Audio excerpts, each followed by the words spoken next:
What is a woman? Is there a difference between being a woman and being female? If there is a difference, which one is feminism for? Which one, if either, should the law protect? Which one do we need data about? Is language like pregnant people or people who have experienced sexual assault inclusive, as we're often told, or exclusive, because it obscures the fact that more than half of all people won't experience these things? In her 1988 book, Inessential Women, Elizabeth Spellman argues that there's some sense in which Plato was a feminist. Bear with me. Despite, if you've read any Plato, the often derogatory comments about femininity that are scattered through his works.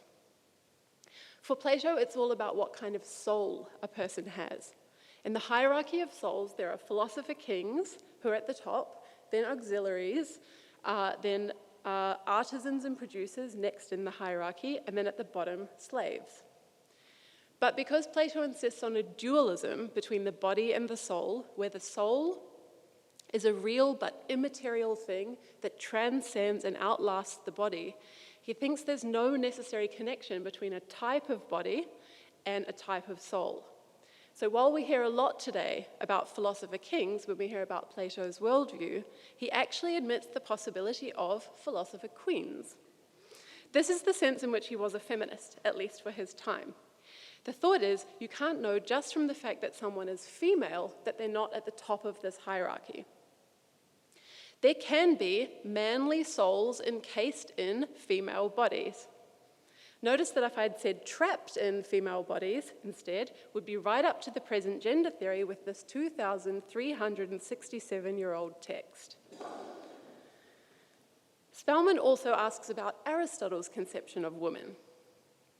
In Aristotle, people have natures that make them either highly rational and fit to rule, a little bit rational, but mainly driven by bodily appetites and emotions, so not fit to rule, or, third category, fit to serve. The Aristotelian hierarchy goes free men, free women, slaves. What's interesting is that feminist theory before Spellman had focused on the relationship between free men and free women to understand Aristotle's conception of women, which you probably won't be surprised to hear was really quite sexist. Spellman argues that if we want to understand Aristotle's conception of women, we need to think about both free women and slave women. But working through this reveals something interesting. Aristotle makes an early version of the sex-gender distinction. Free women and slave women are both female, but only free women are women in his sense, and only free men are men in his sense. Man and women, or their Greek equivalents, are being deployed as gender terms that pick out a particular societal role only accessible to those who are marked as having superior, which is to say highly rational natures. There are no gender roles between slaves. Sex doesn't matter. But there are between the ruling classes and their companions, the non-slaves. So unlike Plato, Aristotle didn't think that women were fit to rule. He thought that women were across the board substantially less rational than men, but he thought some of those women were fit to be companions to free men, to have their children, to run their households, lucky them, while others of those women were fit to serve the ruling classes and their companions alongside similarly positioned men. Now, I'm aware that this might make it sound like Spellman wrote a really great book about what all the dead white men, much revered in my discipline of philosophy, had to say about women. Actually, that isn't what the book is about at all. The book is actually an argument against the idea that there's any coherent category woman, that all women are members of, and in favor of the idea that there are rather highly specific groups of women, women of particular race and class backgrounds. So this is the hyperfragmentation that Melissa was talking about. So in focusing on slave women in Aristotle and philosopher queens in Plato, she's deliberately paying attention to overlooked categories of women. But for our purposes tonight, what's more interesting and revealing, I think, is the dualism between manly and womanly souls and female and male bodies in Plato, and the distinction between sex and gender roles in Aristotle. Today, we're used to the idea that gender is the social meaning of sex, But social meaning is just vague enough to obscure what the category of gender actually is when we decouple it from sex. So let's skip ahead from Spellman in 1988 to Doug Murray in the present. Murray complains in his new book, The Madness of Crowds, which has already been mentioned, about the new metaphysics of the identity politics era. And in a sense, he's right. It's new compared to what we'd settled on just prior to that, which was a kind of materialism, or in the philosophy of mind, physicalism, grounded in the hard sciences. Few people believe in souls anymore. The sensible form of dualism that persists today are about consciousness and the hard problem of why there's something that it's like to be me or to be you. Most progressive people today reject the idea of natures in the sense that there are significant differences between people in terms of their rational capacities, and that these differences make them fit for different positions in the social hierarchy. But in another sense, Murray is wrong. The metaphysics of gendered souls in Plato, or gendered natures in Aristotle, or gender identities, the more common term today, is thousands of years old and has been largely discredited. Most of us would reject the hierarchies of Plato or Aristotle today. So in modern-day Australia or New Zealand, we are egalitarian. We acknowledge that women produce without thinking that women are the reproductive classes whose job it is to produce future privileged men and run the households of the men who they produce them with. Souls and natures stratify people into social roles. If gender identities don't do this, then they're inert, and we wouldn't expect to see people defending them so vociferously. But if they do, why should we accept them?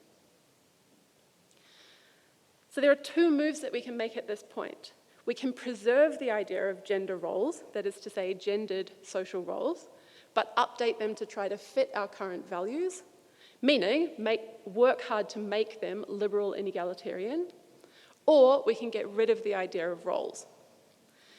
And I think this choice is exactly where the tension arises between contemporary transgender activism and contemporary radical/gender critical feminism.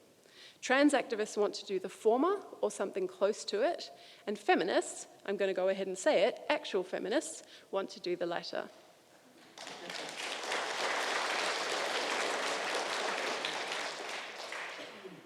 Julia Serrano in Whipping Girl, for example, makes part of the first move, the move where we just update gender roles to fit our current values. So she says in that book, the problem is not that there are masculine and feminine gender roles in our society. The problem is that the feminine is devalued relative to the masculine role. So we don't need to get rid of gender roles. We just need to make sure that we see them as equal, as operating in harmony. There's the masculine, there's the feminine, they're both good, they work together, they're complementary. But while this is egalitarian, notice that it's not liberal. Most people are coerced into their roles, except for trans people, who get to resist their coercion and swap roles. This presumes that most people are happy with their roles, and that if they weren't, they'd be trans. But we know that many people are not happy with gender roles and expectations. In particular, we know this from feminist theory, but we also know it from what some progressive men say about the constraints of masculinity. So to patch this view, we'd at least need to get rid of coercion, which means making all gender roles fully voluntary. And I guess that would mean something like not coercing anyone until they were old enough to choose, in which case they could make an informed decision. Okay, indeed, this looks something like the current progressive gender ideology. Raise kids gender neutral, be extremely receptive to any claims they make about whether they're a boy or a girl, about what kinds of gendered behaviors they seem to be engaging in. If they look like they're doing their sex wrong, affirm them into the other category. We end up with a world in which male and female people get to choose man, woman, non-binary. There are male and female men, male and female women, and male and female non-binary people. The mantra, some women have penises, is true in this world. And all these three categories, or more if you like, are equally valued, so there are no serious differences in life outcomes between them. This is a valuable way to go if we think there's something desirable about a society stratified into man role people, women role people, and neither role people. Would sex matter in this society? At the end, when we get there, no. There would be a difference between being a woman and being female, but that difference would be like the difference between having brown or blonde hair. But along the way, until we get there, possibly, it matters now, and it's likely to keep mattering for a while. We need to keep protecting sex until it stops mattering. So this suggests decoupling women and female in the beginning, and seriously considering whether or not both involve discrimination or disadvantage. Are woman role people disadvantaged, or only female people? It seems doubtful to me that a person known to be male in the woman role would suffer, for example, pregnancy and breastfeeding discrimination in the workplace. But perhaps there is a form of discrimination or disadvantage that attaches purely to feminine appearance regardless of sex. That would be something for us to work out. Who would feminism be for on this view?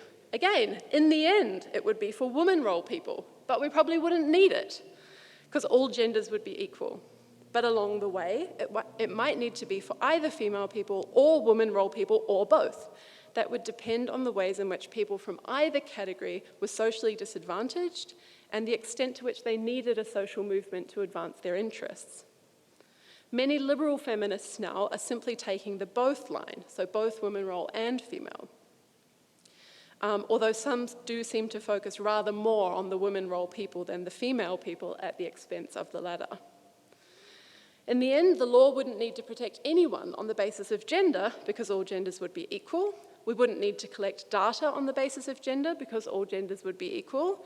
And language like pregnant people and menstruators and people who have experienced sexual assault would be perfectly appropriate because after all, people from all three gender roles could experience these things. But along the way, given that sex still matters, and words that enable disadvantaged groups to articulate their own situation are important to advocating for equality or liberation, and data enables us to track progress, we'll still need those things. Okay, I've been assuming in an attempt to be extremely charitable that it's coherent to simply divorce female and woman role person from each other.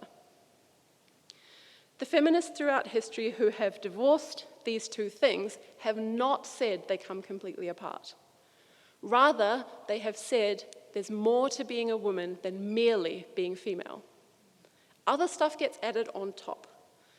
But that's not what we're talking about with the current gender ideology. We're talking about the possibility of the woman role person being a man.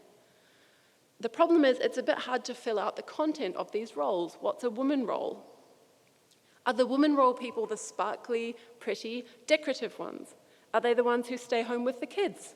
Are they the kind ones that listen to people's problems and have deep, lasting friendships? Is there anything the man role people can do that the woman role people can't do, and vice versa? And if the content isn't any of these things, what is it? And if there's nothing woman role people can do that the man role people can't, why would someone feel the need to be in one role rather than the other? So I think there's certainly something appealing about this way of updating the Platonic and Aristotelian views of gender roles via gendered souls or gendered natures, given the improvements that it offers to the status quo. Admittedly, there is more freedom in that we choose our gender role rather than being socialized into one, and there's more equality in that all gender roles are accorded equal social value. The question is whether that's the best strategy we've got available. It's the strategy currently being pushed for by that side. I think it isn't the best strategy we have available. The other option is just to reject the new, actually old metaphysics, to remain firmly materialist, and to work to dismantle gender roles entirely. That means we keep believing in sex, because it's good to believe in the things that science tells us that there is, and we resist the idea that a person's sex limits what she or he can do or be like in her life, except for the obvious experiences that are tied immediately to what kinds of bodies we have, like menstruation or pregnancy, but not things tied to the politics of what kinds of bodies we have, like being more vulnerable to sexual assault or domestic violence. We teach kids that their sex doesn't limit them in terms of their friends, or their clothes, or their hobbies, or their sports, or their academic subjects, their future partners, their future careers. But we also make sensible accommodations for differences, like having different sporting categories to make competition between different types of bodies fair. For as long as women are sexually objectified by men or at risk of violence from men, we offer them protections, like single-sex changing rooms and single-sex prisons. Maybe one day we won't need these, but we won't get to that world by just pretending that we're already in it. Or if we might, the cost to women of bringing it about that way is too high.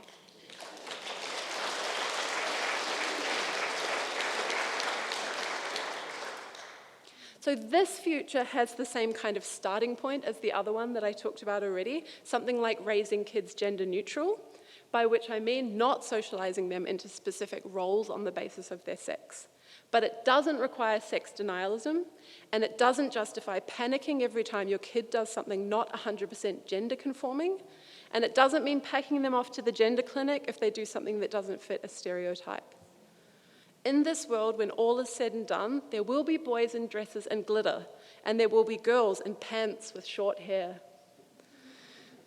I have to say, you see how much progress feminism has made in liberating women from their gender role, just in reflecting on how ridiculous that comparison sounds. Women are already doing all the things men do, and being all the ways men are. It's just men that aren't doing that in reverse, because they still have so much work to do to escape the constraints of masculinity.